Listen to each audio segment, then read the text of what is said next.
ou celle-là elle va pas plaire. Cette vidéo, je pense qu'elle ne va pas plaire, et elle ne va peut-être pas plaire à la grande majorité d'entre vous, et peut-être, c'est un risque que je prends, elle va peut-être plaire aux, entre guillemets, personnes plus académiques. Pourquoi? Parce que dans cette deuxième vidéo, mini-série consacrée au Serapeum de Sakara, eh bien on va parler du polissage. Dans la dernière vidéo, on avait vu que le polissage avait été complété, fini par un enduit. Mais dans cette vidéo, on va se soucier du polissage avant l'application de l'enduit. Pour ce faire, nous allons pénétrer dans une cuve peut-être la plus célèbre, et pour cause.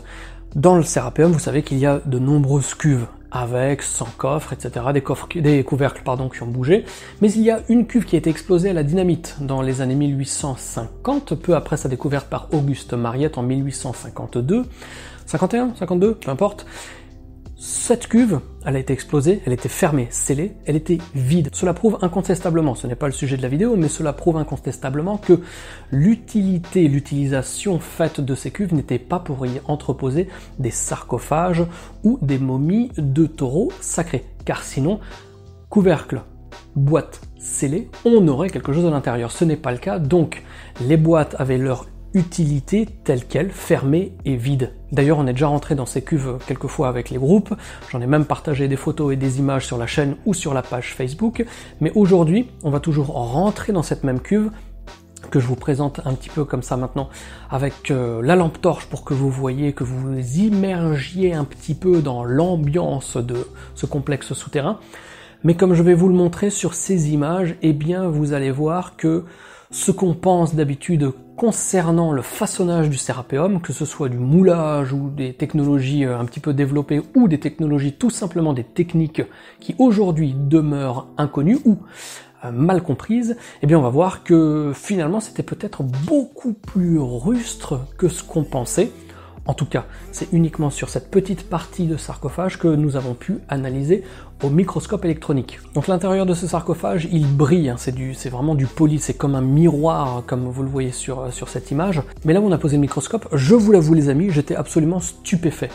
Car les traces, comme vous le voyez sur les images que je partage maintenant avec vous à l'image, les traces sont tous azimuts, dans tous les sens. Il n'y a aucune cohérence, il n'y a aucune ligne directrice d'un éventuel outil, que ce soit manuel, pas manuel, manuel mais aidé par un système un mécanisme quelconque ou autre.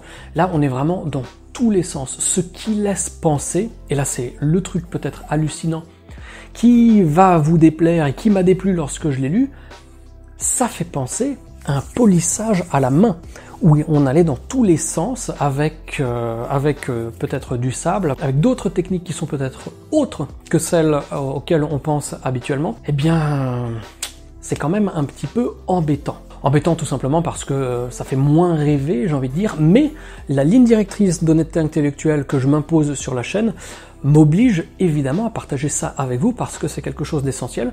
Est-ce que c'est le cas pour toutes les cuves? Est-ce que ces traces sont contemporaines de la construction de la cuve? Est-ce qu'elles sont plus tardives? Je ne sais pas, mais toujours est-il que visiblement on n'a pas une technique aboutie, récurrente, pas robotisée, j'ai pas envie de dire ça, mais on va dire automatisée, que ce soit l'outil lui-même ou la main aidée par un complément, hein, genre le transhumanisme version taillage de pierre égyptologique, mais ce que je veux dire, voilà, tout simplement, c'est qu'on a des traces qui laissent peu de doute concernant le frottement manuel, où on est vraiment dans tous les sens pour pouvoir arriver à obtenir ce poli. Est-ce que ce sont ces mouvements qui ont donné ces traces, qui ont permis d'avoir le poli actuel, qui est toujours d'un niveau absolument incroyable?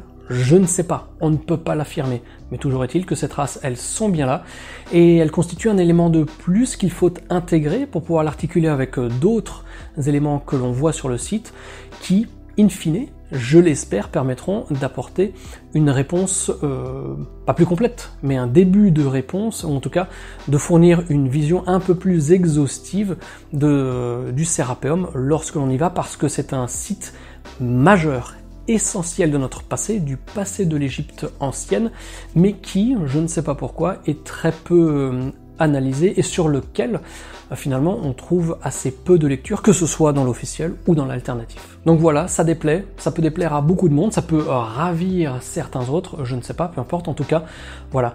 Ce sont des choses exclusives que je partage avec vous sur la chaîne parce que je voudrais également que on puisse avoir une documentation réelle in situ à travers les vidéos que je partage. D'ici à ce que je vous retrouve sur la chaîne pour d'autres vidéos, Égypte, Pérou ou ailleurs dans le monde, n'oubliez pas de bien vous porter et surtout de garder la passion. Ciao ciao!